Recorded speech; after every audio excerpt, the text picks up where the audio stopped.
Okay, they can hear me perfect now. So we are finally up and running, guys. I don't know how much you guys heard, but this is Kit Tinsley of Everything Fear, and we are here today to give you our top 10 creature features, but not your standard creature features, but more of the animal creature features, the ones that are more real animals that have either been mutated or just extra vicious, a la Jaws, Jurassic Park type of thing. Yeah. Yay! So I said welcome to all you guys, but welcome to all you guys again. I appreciate you guys being here. This is the first time where we have done this dual live feed, so Kid hasn't done it before, and this is my very first time doing it. So sorry, there's a little bit of a learning curve, I guess. But he is from the UK. I am from the United States. I'm from California, to be more specific. So we are on opposite sides of the globe, kind of. We're not opposite, but we're a ways away from each other. Gotta love technology, though. You have. Super cool. We're at least a 13-hour flight away, aren't we? Yeah. Yeah. I want to learn more about how to use this OBS because I know that if I get the hang of it more, I can actually have another screen like pop up in front of us.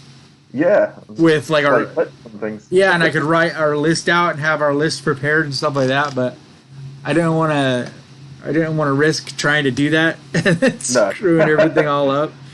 But I'm pretty sure I know how to do it now. The feed thing is the weird part, though. I don't know why. Last time I was just able to basically use the Skype feed for mine. Yeah. And so we were both on Skype, so it was basically just both of ours.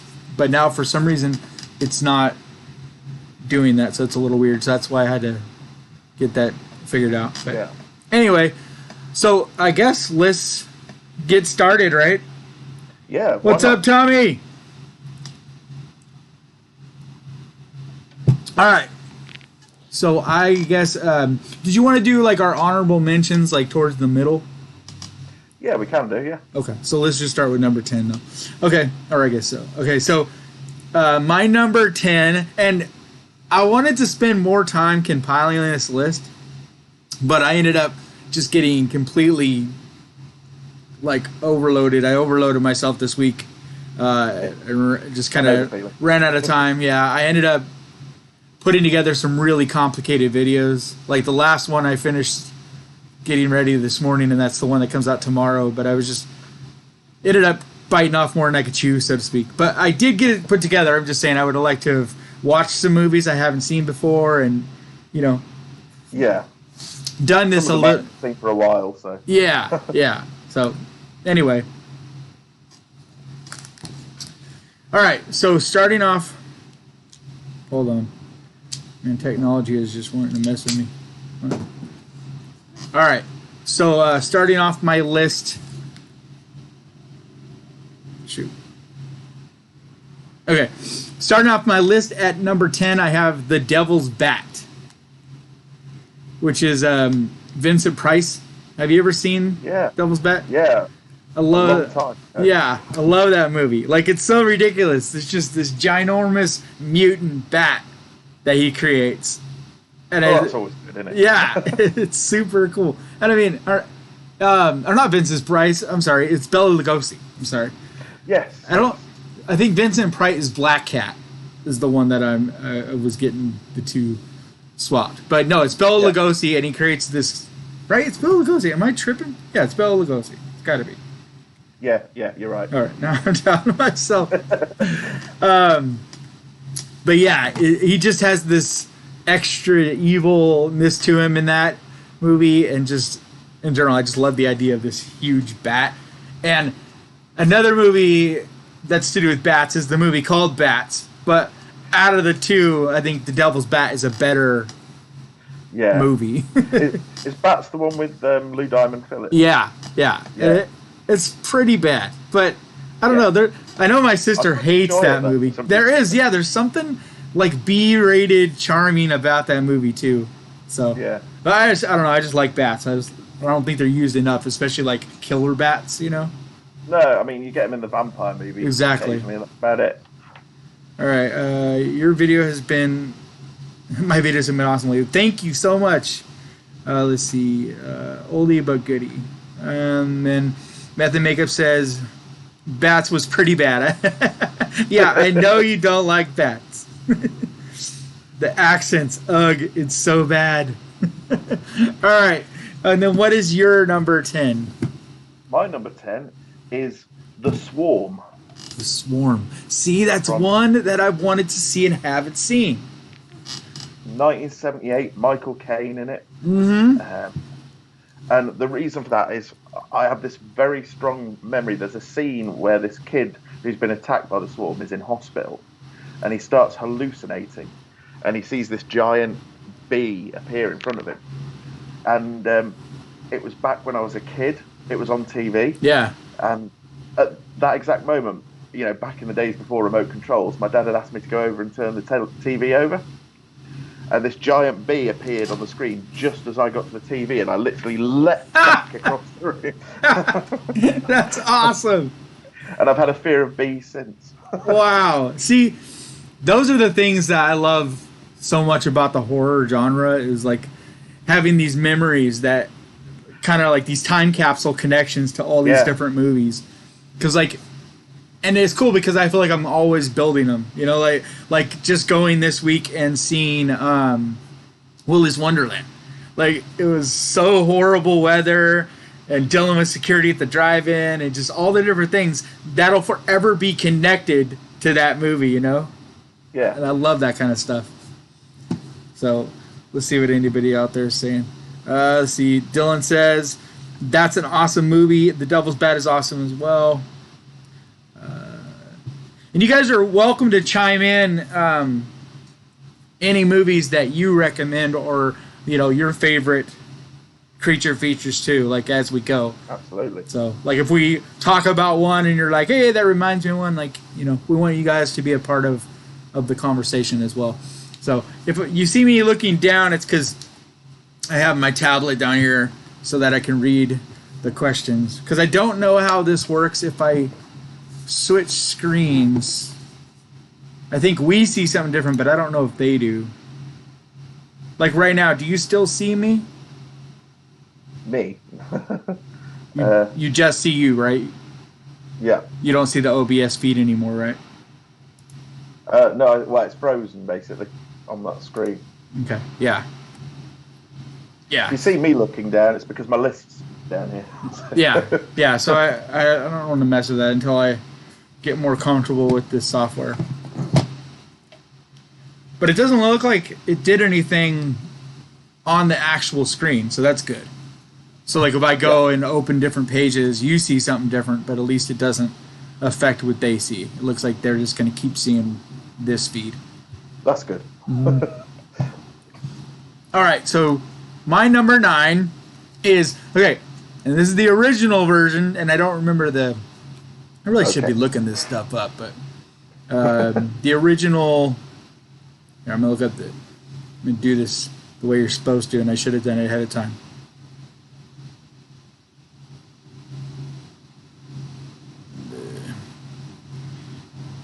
What year is the original? Okay, well, 1973. Or no, my eyes suck. The 1978, it was like 73 doesn't sound right. The 1978 version of Piranha. Oh, yeah. And that is so important to say because there is Piranha's Double D, there is the remake from like the late 90s, I think. It's like 1998 or something like that.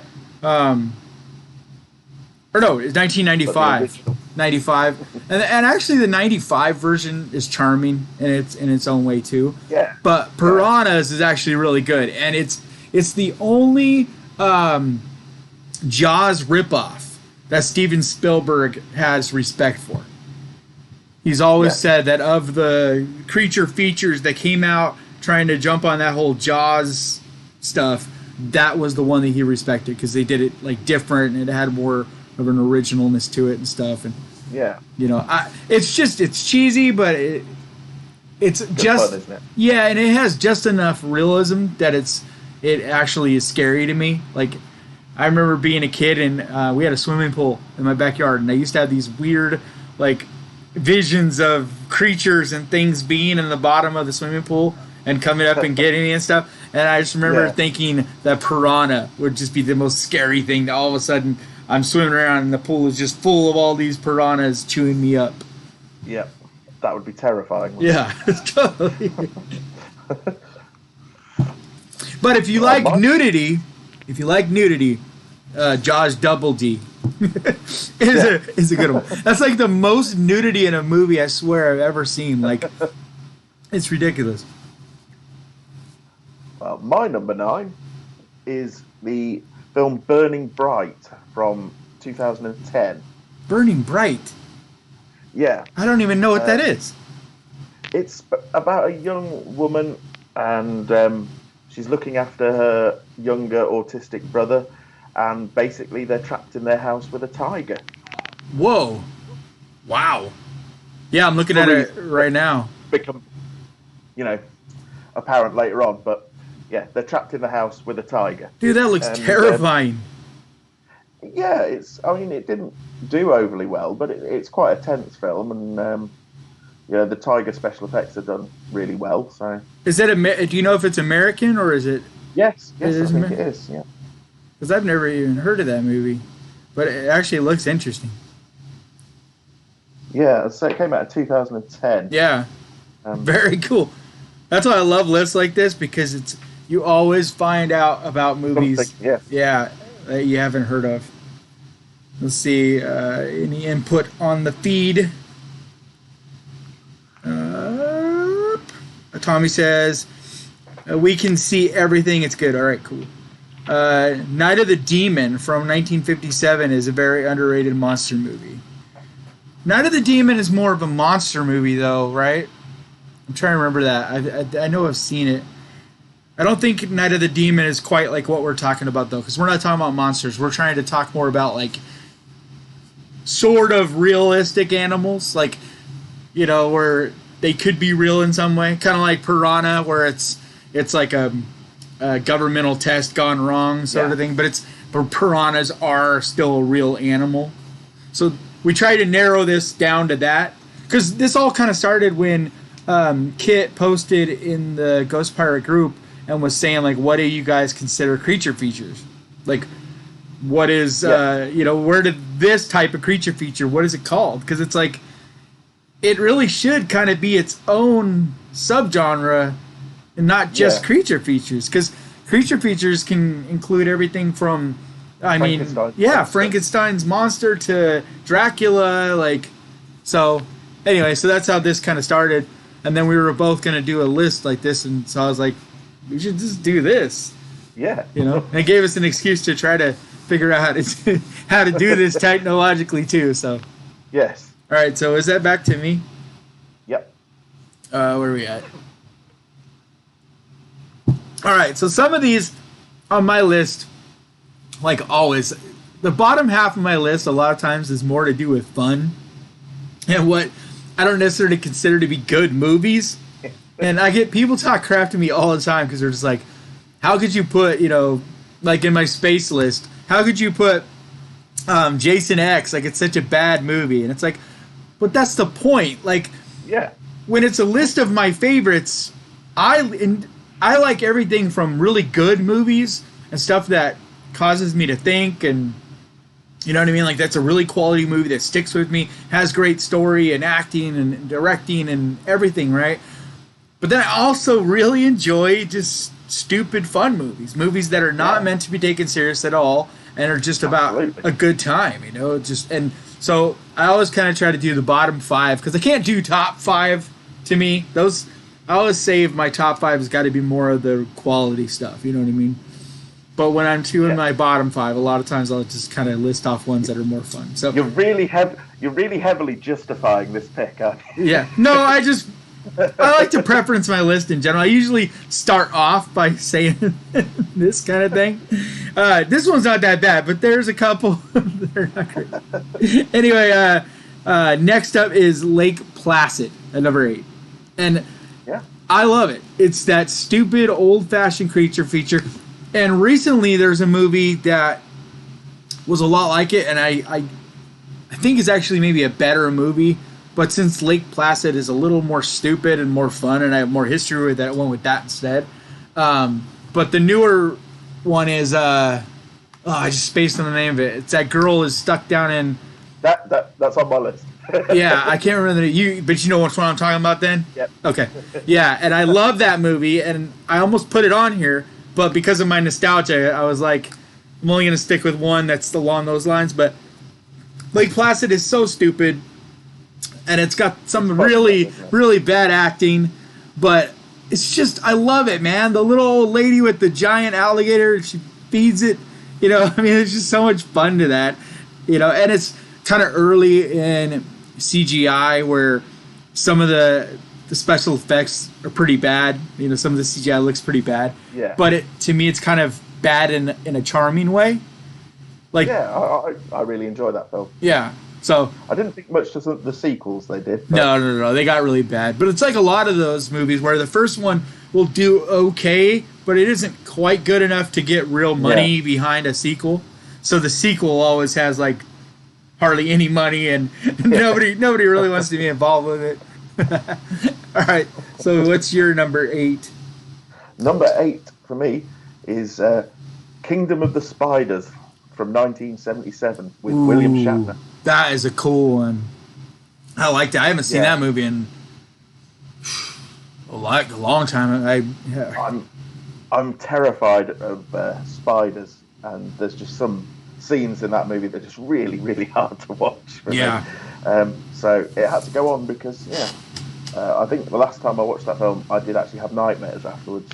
And that was back in Shatner's prime, too, and he is still more of a ladies' man, and, you know, like Star Wars or Star Trek era. Yeah. He was really good in it as well. Yeah. I mean, that would have been...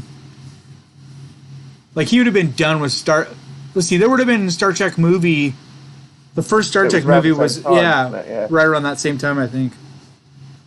Because I remember in the 80s, a lot of the Star Trek movies came out. I remember all my uncles and everybody being all excited to go see the Star Trek movies, but... I can't remember when the first one came out. Me either. It might have been 79. Yeah, because I know that it was a while after the TV series. Like, the series had been off for quite a while before the first movie. And it's such a weird... It's totally off subject, but it's I've always found it so interesting about Star Trek, how the TV series did not do well. You know? It was like way later that it went into reruns and all of a sudden became this huge hit that ended up spawning 6 movies, I think. Well, then if you count the newer ones, it's more than that now. Yeah. But I think it was like 6 with the original cast, 5 or 6, I think. Yeah. The original. I don't know. 13 altogether now. Yeah, I'm not a huge Trekkie at all, but I've always just respected and thought that it was pretty fascinating. I remember doing a couple years ago. There was a like a Comic-Con type of convention here, and William Shatner. People have been waited all day on day one for William Shatner, and finally he cancels like 4 hours late, and then cancels and tells everybody, "I'll be here tomorrow." So all those same people line up again, and I was working at it, right? And I was just watching all these people line up again the next day, and it's like 2 hours late again, and then I just see him come rolling up, and just like the slow gait, just walking in the back, like no big hurry at all. I'm like, you asshole, dude! These people have waited so long for you. Oh dear. Yeah. I mean, I don't know. I'm not saying he's actually an asshole, but I just got a kick out of that. Like, yeah. All right, so is it back to me? Number 7. Then. Yep. All right, number 7 is another one that is along the same lines of the Lake Placid thing, but I like this one even more. That's why I put up a little bit more, or one more up, but that's Anaconda. This is one of my favorite creature features. The only reason it's not higher is because it isn't like a high enough quality. But as far as movie that I have fun with, it's one of the most fun creature features to me. Like, again, the first one is really good fun. Yep. Oh yeah. After that, it was really bad again. But I mean, like that first one has a really good cast, and it's just, I actually went and saw it at the drive-ins this past summer, and it is perfect for the drive-ins. Like that is seriously the best place to see that movie, because just at night outside under the stars, and just that, hearing teenagers and people yelling at the screen, like we don't really get drive-ins over here. Yeah, someone said to me earlier it's because of the weather. Yeah. Which, it would be guaranteed to rain constantly. Well, I mean, even here, like, I think drive-ins are going to come back because of this lockdown. From what I'm hearing, the drive-ins are starting to open up, and at least temporary ones and stuff. But even here, I mean, we were down to, there's one drive-in that's anywhere close to where I live. Like, and we're in California where it's sunny and it doesn't only rains a little bit of the year, and yet there's still only a couple here. So it's just not a popular thing anymore. We've had a couple open, like, last year because of COVID and people not being able to go anywhere else. But yeah, like the pop-up versions. Yeah. Like, they did this thing in Southern California where they had these giant inflatable screens where it was literally like a balloon. It was just this huge screen. It would blow up, and they'd project onto it, and then they'd deflate it at the end. That's amazing. I want one of them in my garden. Yeah, that's what I was saying. All right, let's see if we got anybody. Come on, guys, you need to input your favorites. I'm not seeing any other suggestions. All right. Here we go. Food of the Gods is a great movie with giant animals. I don't remember that movie, and that's from Louise. Let's see. Author Becker says she loves Lake Placid. Dylan, I had to be honest. See, I had to be honest, but animal horror movies aren't really my thing. I guess I had to choose one. I would select Creatures from the Black Lagoon. Yeah, I love Creatures from the Black Lagoon. I almost put it on this list, but I didn't, because I felt like it was just, like, it wasn't an animal that really exists. So I tried to stick with ones that are all animals that could exist, not like some Bigfoot type of creature, but like an animal that we know for sure exists. I tried to stick with that for my list, but yeah, it's one of my favorites. So, my number 7 is a great recommendation for people who don't really like animal horror movies, because it's just such a great movie and such a beautiful movie, and that is Razorback. I have heard of that, but I haven't seen it. That's about the wild hog, right? Yeah, it's about a giant wild boar in the Australian outback. Is that actually an Australian movie? Do you know?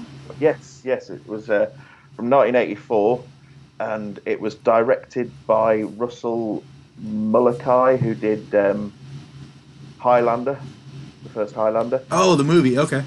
Yeah, and it's just got some lovely cinematography, beautiful shots of the Australian outback, and this wild boar is terrifying. I really need to check that out. I know I've heard of it, but I've yet to watch it. It's really sort of, you like things like Near Dark or the early Michael Mann films like Manhunter. Oh, okay. It's got that sort of 80s neon-y sort of. Does it have that kind of pacing, or? No, it's got a bit more of a fast pace to it than those films. Okay, but that look. Sort of look, yeah. Very 80s, very stylized, but really, really nice. That's cool. I need to check that out. I need to write these down. Okay, well, let me see. Razorback. I'll message you my list later. Yeah, for sure, because I definitely am going to watch that. All right. When was the last time you watched it? It was quite a while ago now. I recently got it on Blu-ray, but I haven't watched it since I got it, so it's one that's due for a rewatch soon. Is it? Do you know if they've done like a modernized, like higher quality version of it, like the Blu-ray? Is it a high def version? I think it is a remaster. Nice. Yeah. I love that. Like last night I was watching Joe Bob Briggs on Shudder. Yeah. And they had a oh man, I just totally spaced it. It's what's her name? Something in the T-Rex. Tammy Oh, Tammy and the T-Rex. And man, what a fun movie. But it was so cool because they were talking about it, and I guess the original cut had been lost until just like a couple years ago. Until I think 2018. And finally the original cut resurfaced, because the original cut, the dude who got a hold of it just chopped it up and turned it into a PG-13 movie. All right. And it was just like everything, like the movie that we have watched our whole lives is missing a ton of gore, and it's just a very different feeling movie. Like it feels very different. And so last night they played that, and I'd seen it, but way back on TV, like years ago. I had never seen this uncut version, and it was just so much fun, man. It was just that 80s gore, and just, I mean, it's like, I think it's early 90s, but it's that same late 80s, early 90s kind of gore. It's just such a fun movie. Which actually, that could have been included on this list. I didn't even think about that one, because it's a dinosaur. Yeah. All right, so what are we at? Number 6? Yep. All right. Number 6 is a movie that I don't think in this subgenre, like, it never gets the credit it deserves, and that's Orca. I love Orca. Orca, God. Because to me, a killer whale is never talked about in the way that great white sharks are. And this is the only movie that shows a killer whale for what it really is. A killer whale legitimately is, it's what they try to make Jaws into, you know what I mean? Like, an orca really is that big. And an orca really is that vicious. And there's only been a couple cases of an orca killing humans.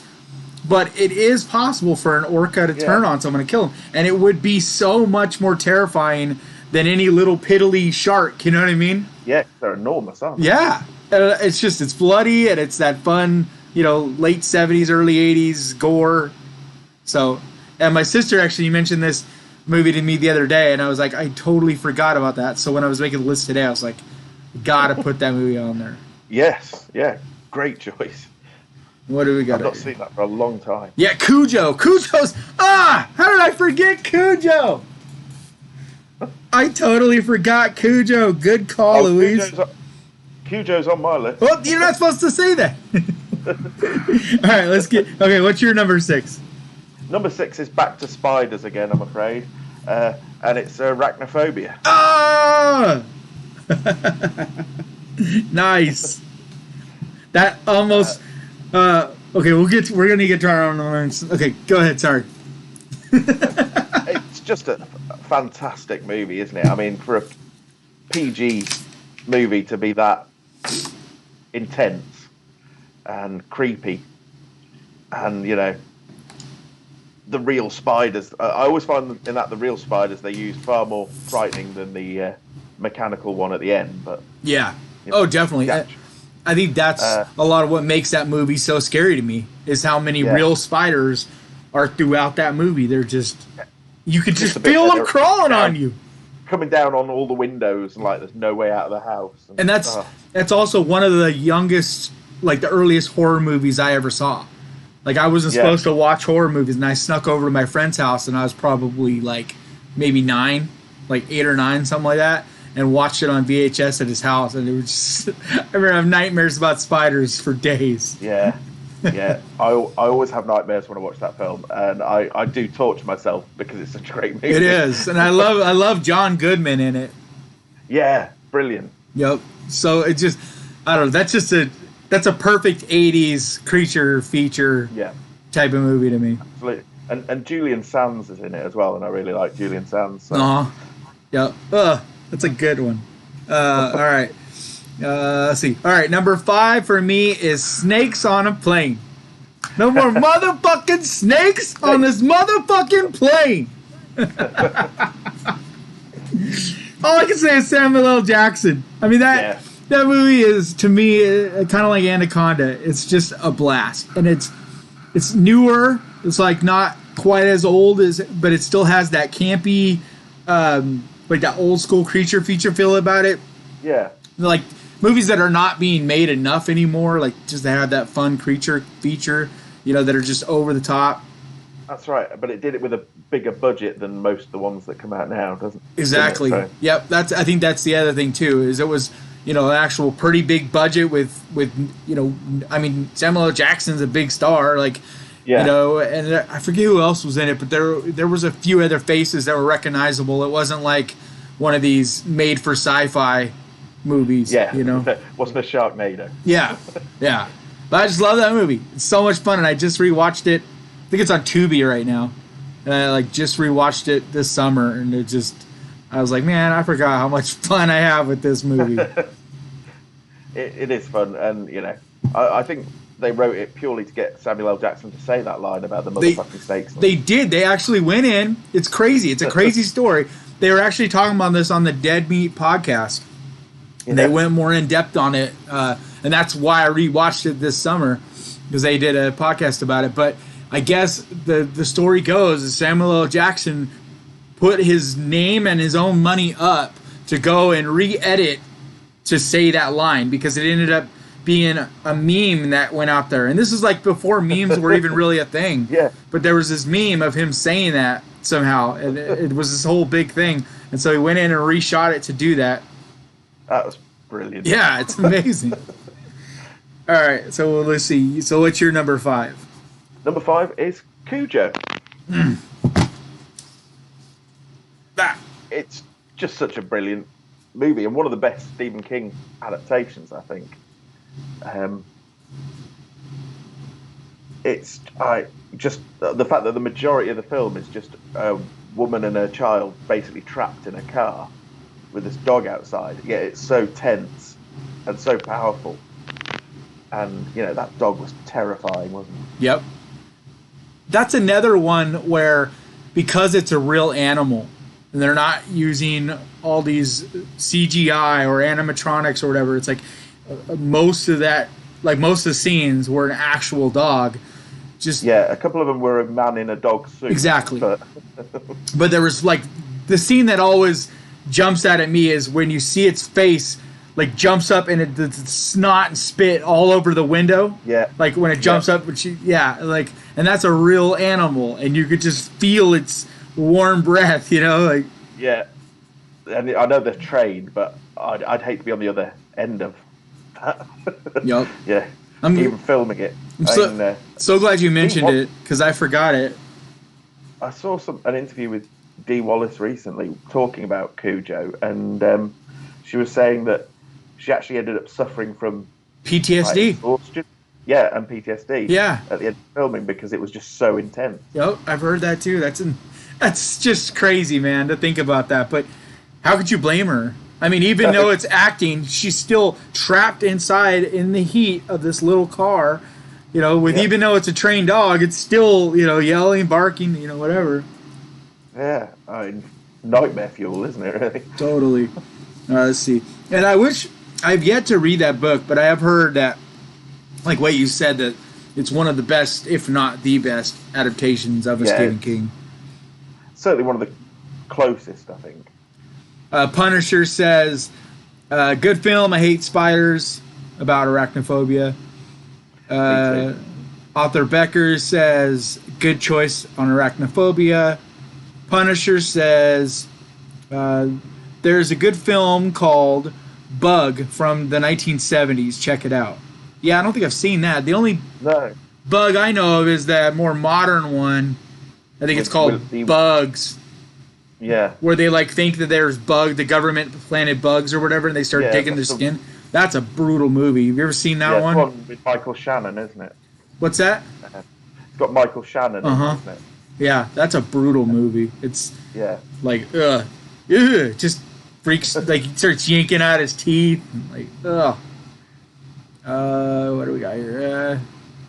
Yes, that was on my list. I just posted to the thread. So I guess Cujo was on author Becker's list as well. Louise said, snakes on a plane, yes. And then she also says, love Cujo. Welcome, Tim Prater. Oh, Willard. That's a great one. I forgot about Willard. Yeah. That's such a good one. Versions of that. Yeah. I don't think I've ever seen the classic version. That's a black and white, right? The original? Yeah. Yeah, I think it is black and white. Yeah. But I mean, the Crispin Glover one's really good as well, isn't it? I think that's the only one I thought there was, or I thought that is the most recent one, the Crispin Glover one.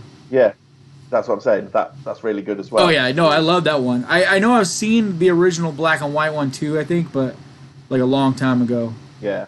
But the Crispin Glover one is the one, that like, and that's another one where there's a lot of real animals, like it's real mice or rats, real rats running around everywhere. He's such a great actor too. Like he does not get credit, I don't think. Like that role, he was so out there for that role. Yeah, very creepy, wasn't it? Mm-hmm.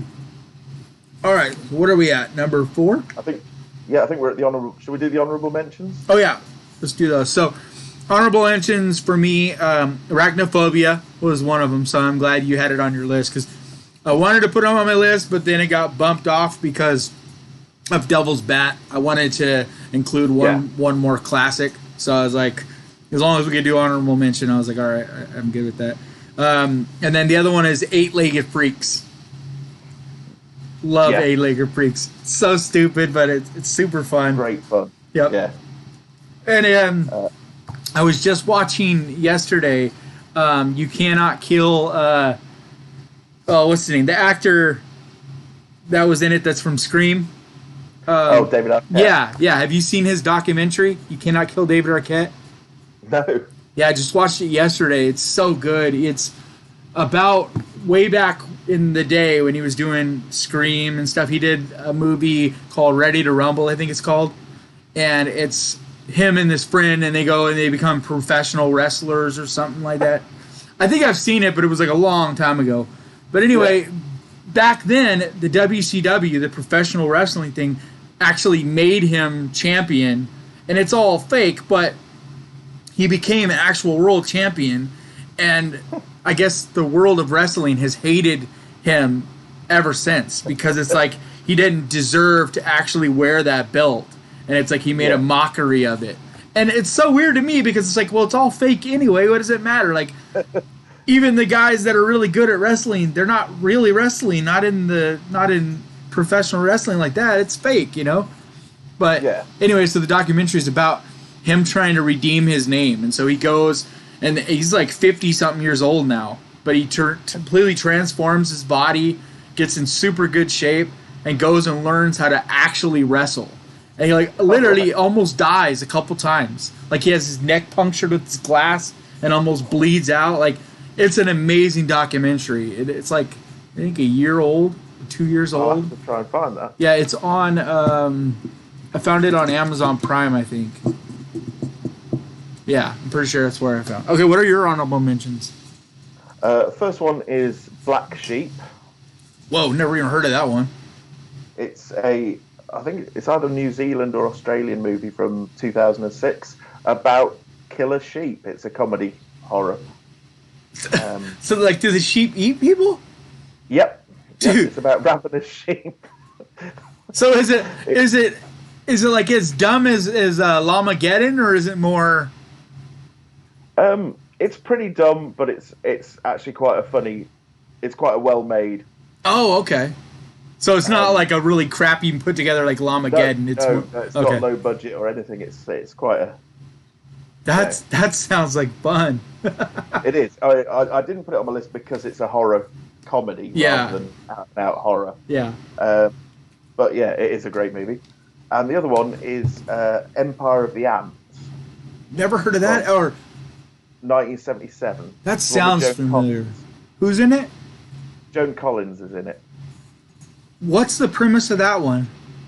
It's in some South American jungle, and the ants get either toxic waste or radiation, and they grow really big, kind of like them. Yeah. But a bit, because obviously them was earlier than that. It's a 70s one. It fits in with the whole sort of, the swarm and that era. There was a lot of those sort of films, wasn't there? In the late 70s. So. That's awesome. Yeah, it was that era of. It's Jaws, really, I suppose. Yeah, it was that, but it was also people trying to be more eco-friendly. Like there was a whole big thing of horror, like the Earth fighting back, and we needed to start taking care of a planet kind of thing. So, all right. So, speaking of them, that's my number 4, is Them. Great movie. Yep. Them to me is the quintessential 1950s atomic age. You know, it's so much fun. Like, you see so many spoof movies with these giant overgrown things, and you see it in every kind of entertainment in the world. They'll use that premise, you know, and it's like, Them is what did it right, and it's what you kind of always picture when you think of what it would have been like to be a little boy and go to the, you know, for a nickel and go to the, you know, theaters and see a movie on Saturday. Like, that's that movie to me. Yeah. And I just always have fun with it. It's just, it looks great. It's just a great time capsule. It is. It's an absolute classic. Yeah. Very much love that movie. My number 4 is The Birds.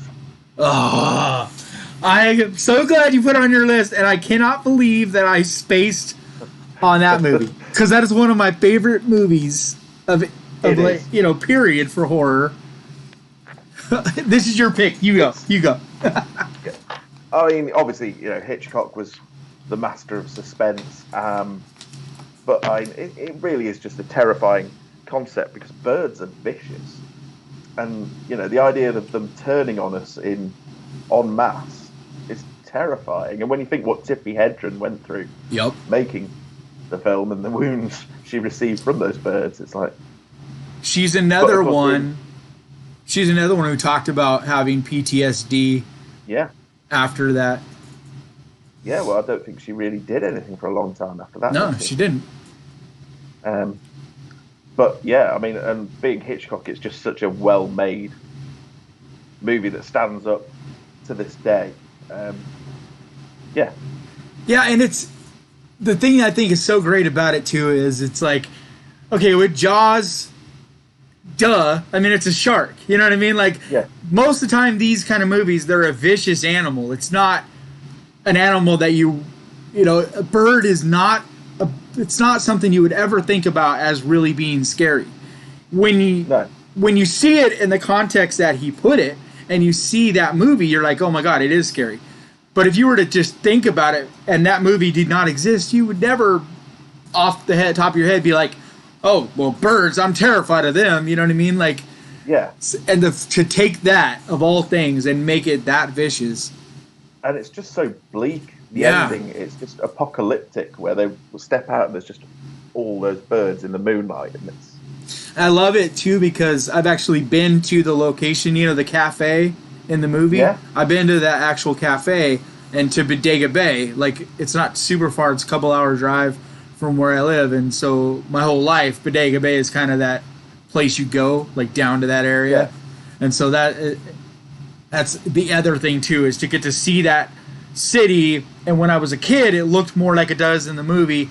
And then it's changed some over time. Yeah. But still, it has that really quaint, like, it's a real place, you know what I mean? It's not like a lot of movies where it's like they made it, like, it really looks and feels in a lot of ways like it does in that movie. And I think that's the other thing that is a time capsule and a beautiful thing that isn't going to always exist, you know. But I love the ocean. I know it's a thing we're probably getting onto in a little while, but that's another thing I really like about Jaws, is that sort of the realism of, you know, Amity Island. You know, it's just, I know it's not a real place because it's actually Martha's Vineyard, isn't it? Yeah.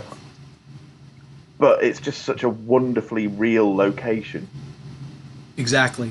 I think that's something that can be said too for, like, some of the best horror movies is the location. Even if the location itself isn't the villain or it isn't a character in the movie, picking that right location, it kind of really can make that character, you know, like, I mean, because think about Jaws, it wouldn't be the same movie at all if it wasn't in that little world that it is set in, you know. And the same with the birds, you know, if it wasn't in that little quaint, peaceful, like if the same movie happened in New York City or something, it could have still been scary, but it wouldn't have been that same level of exactly. It was really this invading like this peaceful, quiet place rather than, you know, a big noisy city. And exactly.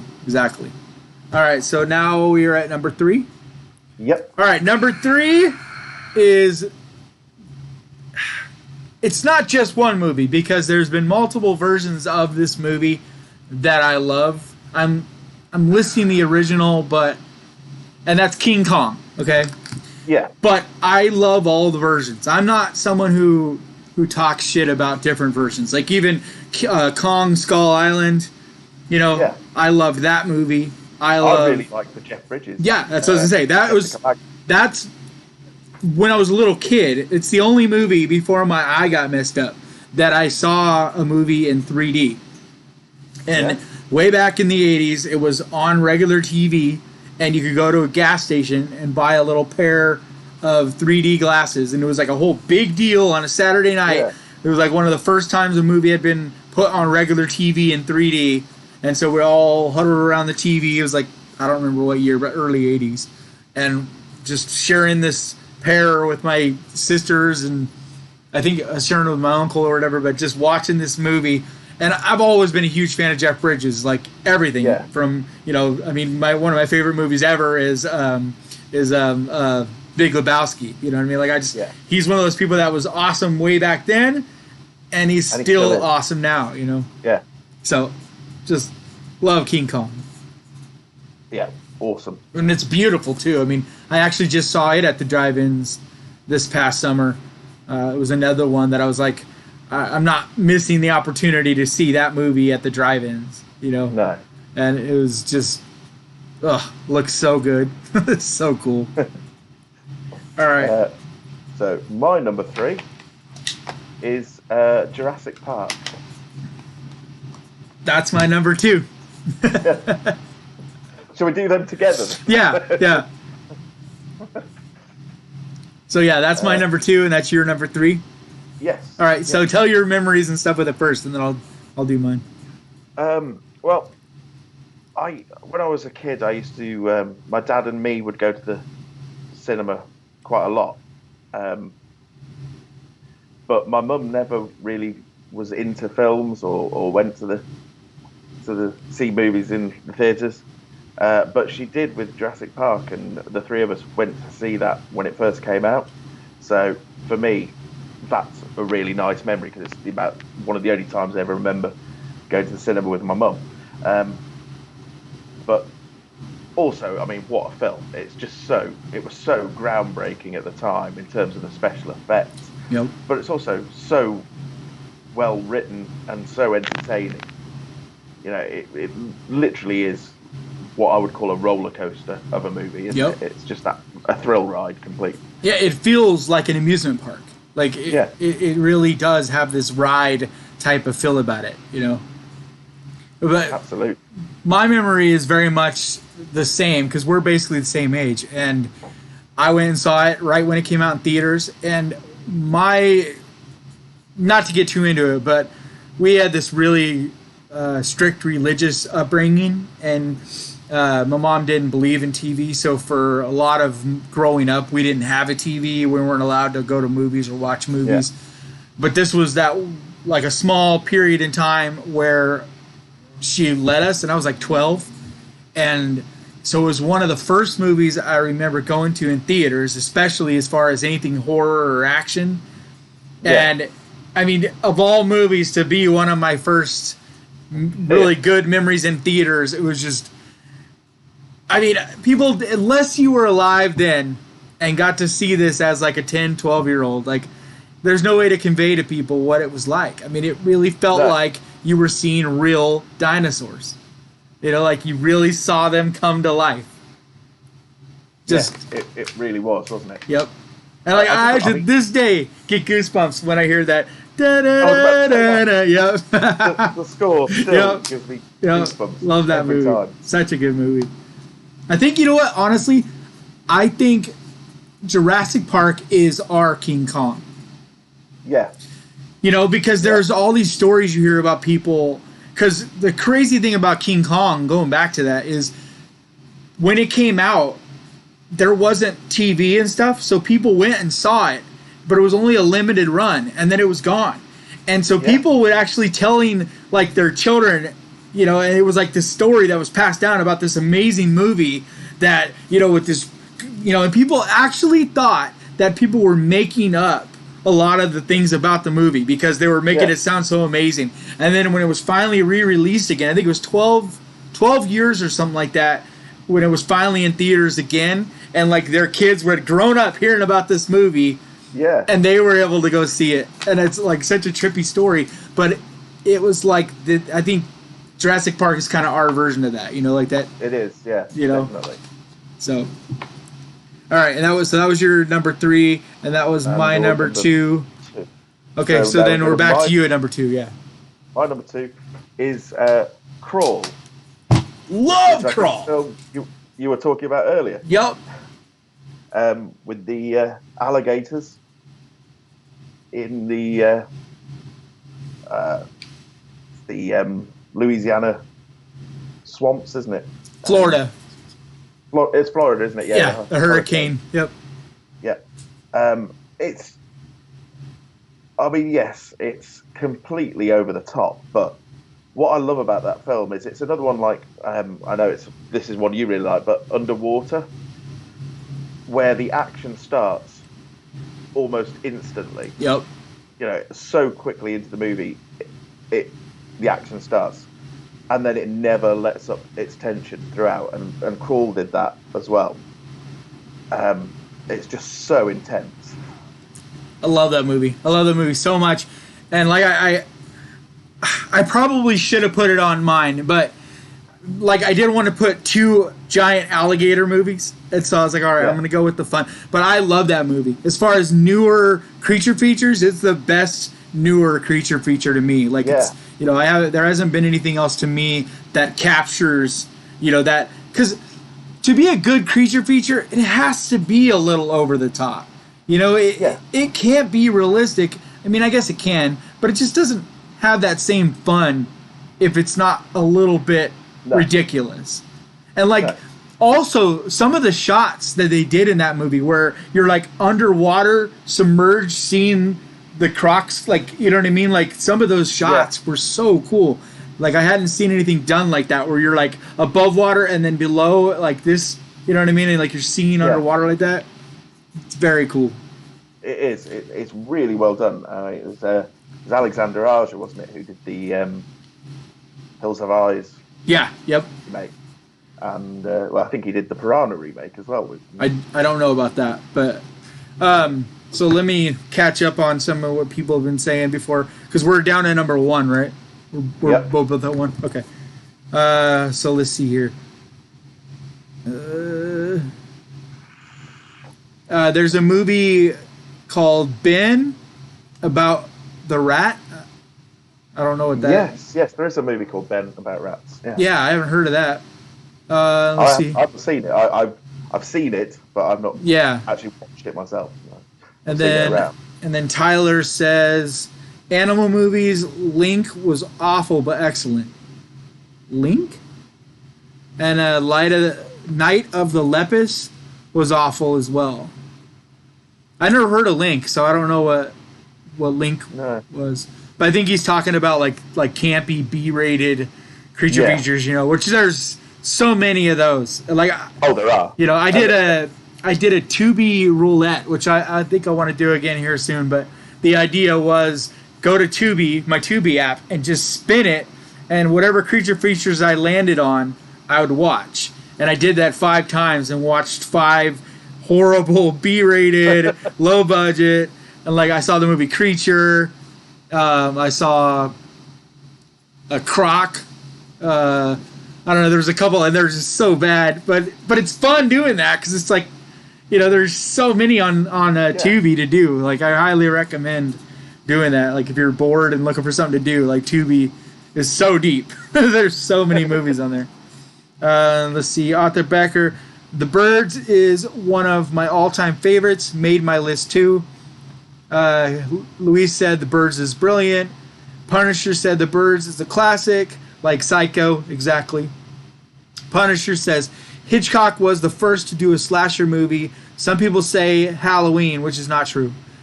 I think the first slasher movie by most, like, movie historians is Peeping Tom, I believe. Peeping Tom. Was that? Because I think Peeping Tom predates Psycho. Let me just check that. I think because they came out the same year, I think, didn't they? Yeah. Maybe. Yeah, both came out in 1960. Yeah.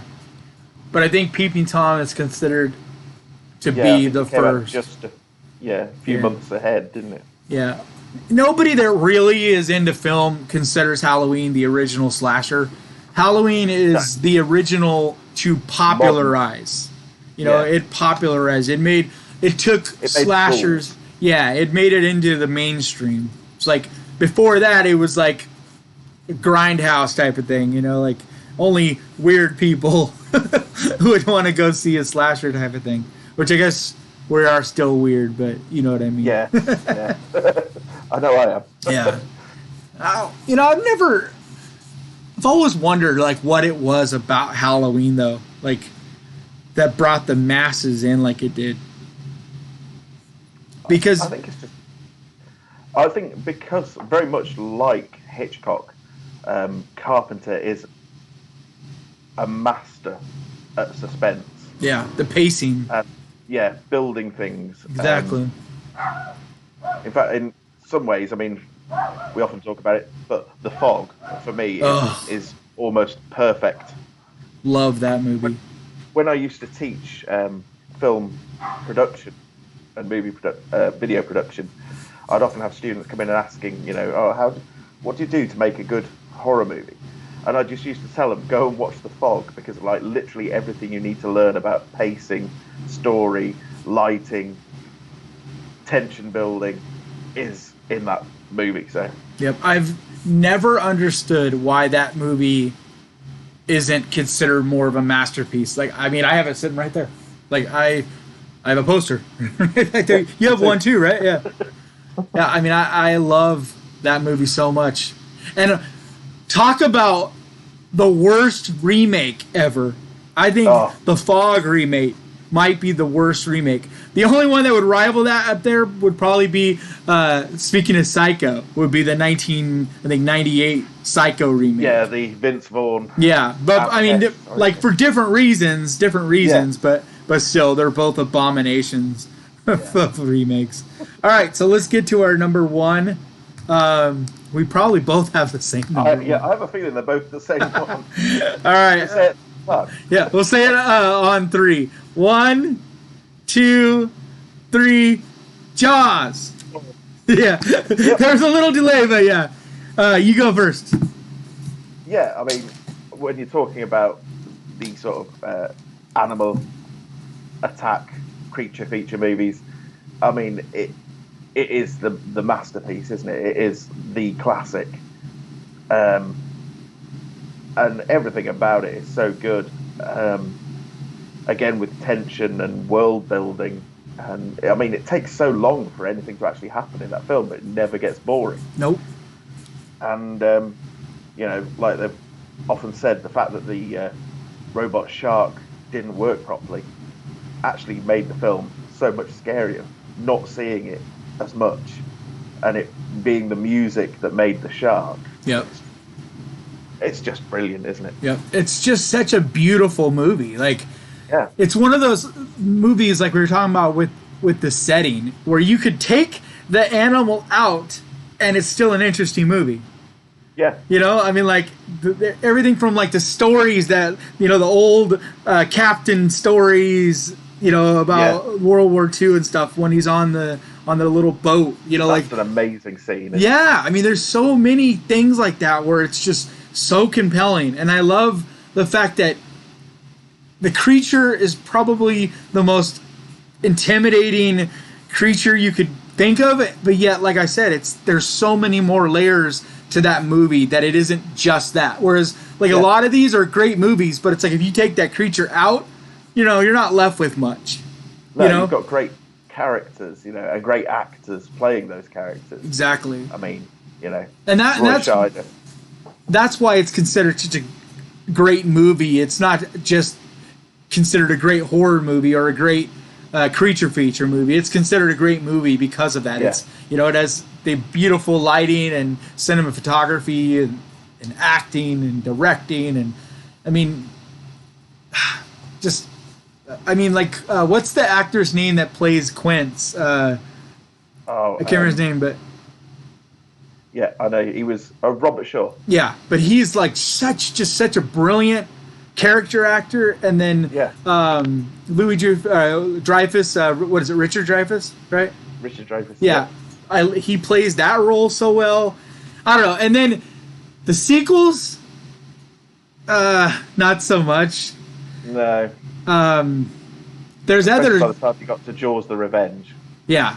I mean, I think the sequels are worth watching if you're a huge fan of the original, just to have seen them.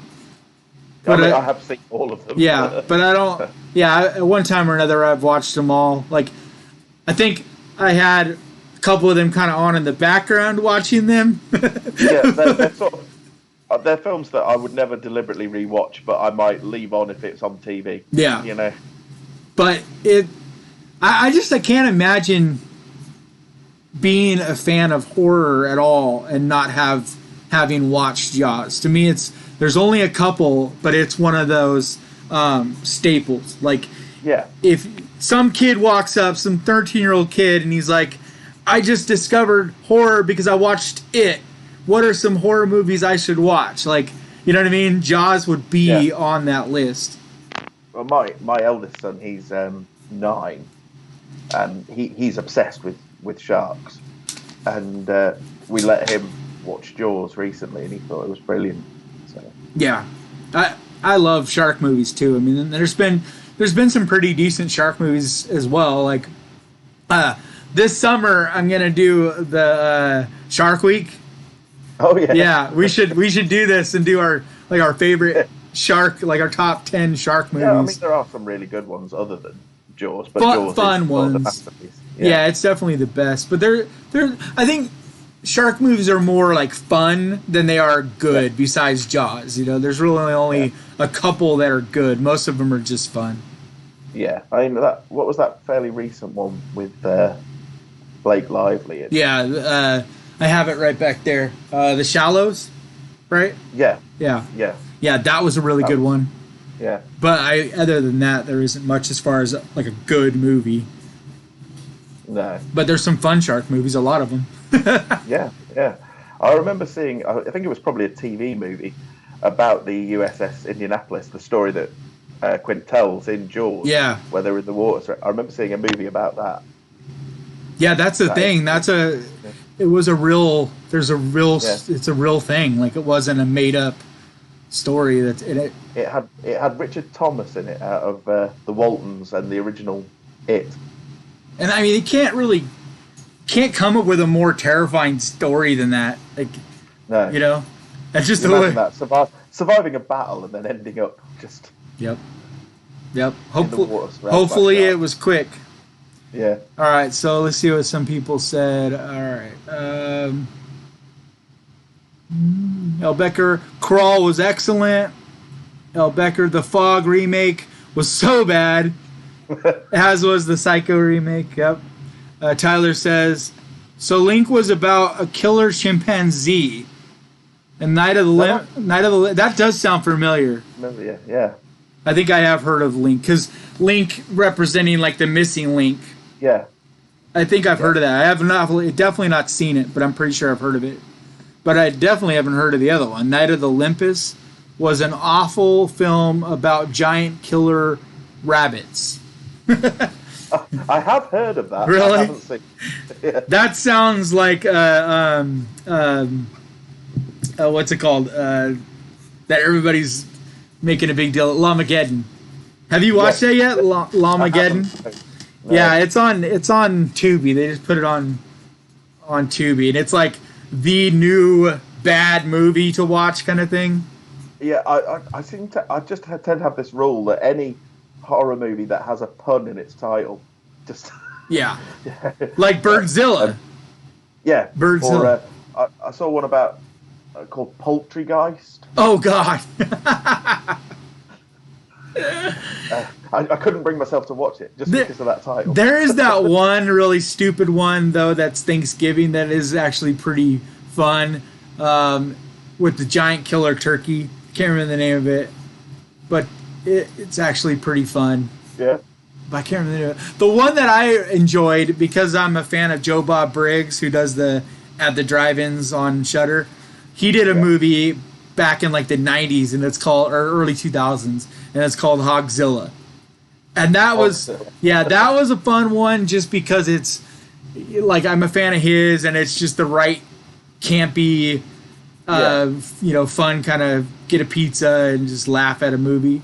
But I'm not a huge fan of the cheesy, goofy ones, like where it's to that point, the low budget. Like I've watched, I don't know, I think I've watched a couple of the Sharknado movies, I think I've seen the first one. Yeah, I know I've seen the first one. I think I've probably seen another one or two, but I mean, I just am not a huge fan of those. Like, it's not like I hate them, but no, they don't really do anything for me. Personally. No, I like where it's got to be on that borderline where there is some scary elements, and then it's okay if there's some cheesy camp. Because I think campy and cheesy is different than making a pun out of it and a joke out of it. Like, there's a difference.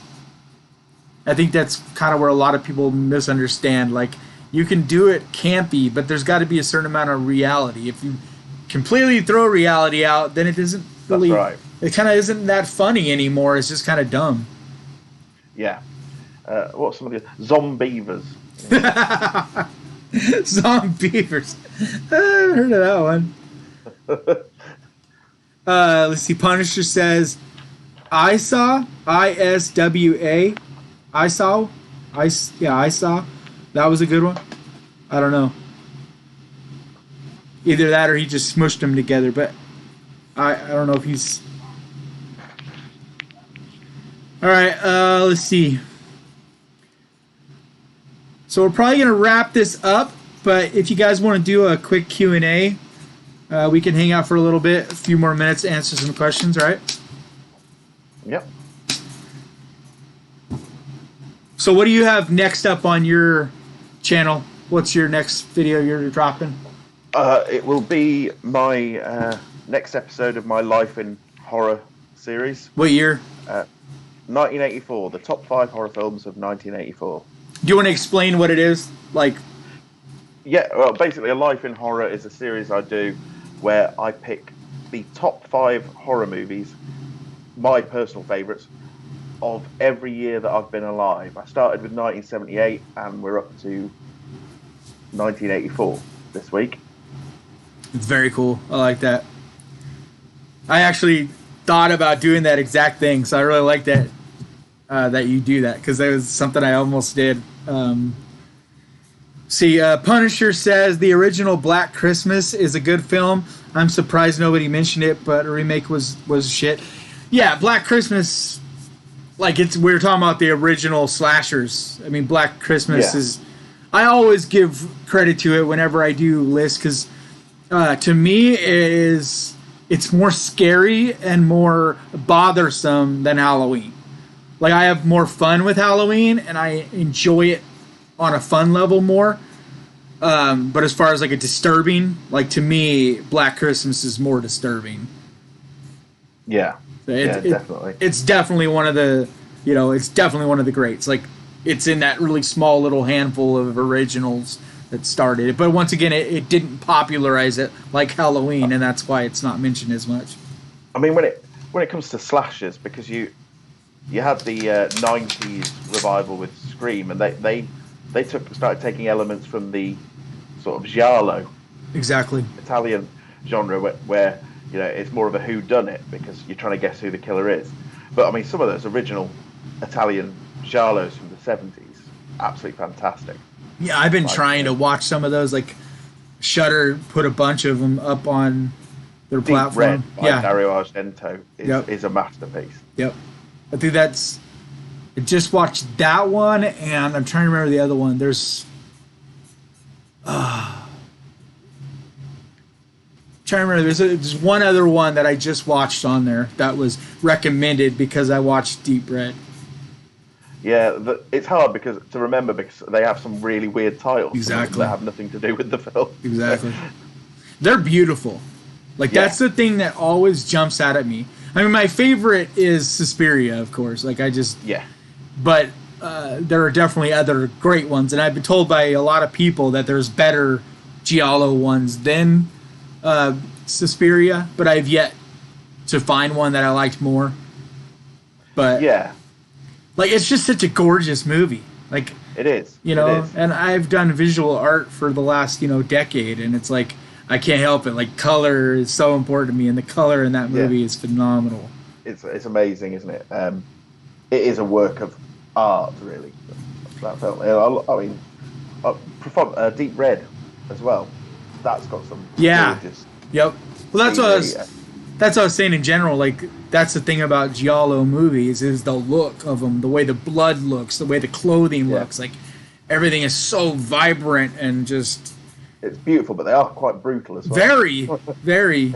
But it almost feels surreal. Like, the violence feels different. It doesn't feel quite real. It has that real, like, dream-like kind of quality about it. All right, let's see if we got some questions. Nope, just good film. I don't know if they're being delayed. All right, one more call out, guys, if you have any questions. Otherwise, we're going to wrap this up for the day. And if you guys want to have more of this conversation too, the Ghost Pirate group, we always love having conversations like this on the feed. So, and we both are in there quite often. Yep. So, and then his channel, I'll put, like, after this video is published, I'll put it down in the description, but it's Everything Fear. So, if you want to go now over there, but I think it's the only thing that comes up it's the first one that comes up if you type in Everything Fear. So. Yeah, it is. That's because that's how I found it a while back. All right. All right, I think that's going to do it. Like I said, I'm dropping my next video tomorrow, which is my next episode of Horror Movie Foods. And then you were dropping your... 1984 will be on Monday. On Monday, okay. Everything Fear, and then you're already on this channel. But we will do this again sometime in the future. Yeah, definitely. And like I said, you can find us easily enough in the Ghost Pirate group. And like always, guys, thank you so much for watching. And horror can be fun. See you guys.